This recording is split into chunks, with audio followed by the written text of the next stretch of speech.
Hey everyone, and welcome back to another video. In this video, I'm going to be going over how to replace Honeywell thermostat batteries. Now, this video is going to be particularly useful for individuals.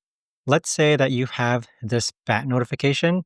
That means that your Honeywell thermostat needs batteries replaced. So in order to do this, what you're first going to do is actually pull the thermostat straight out. Now, you want to be careful because there are pins.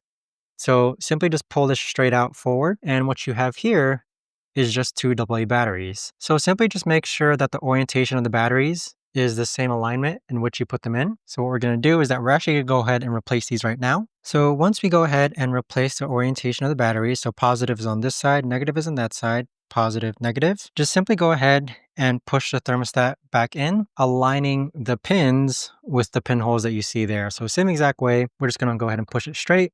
And there you have it. But that right there, guys, is the best and easiest way that I know of to actually go ahead and replace your Honeywell thermostat batteries.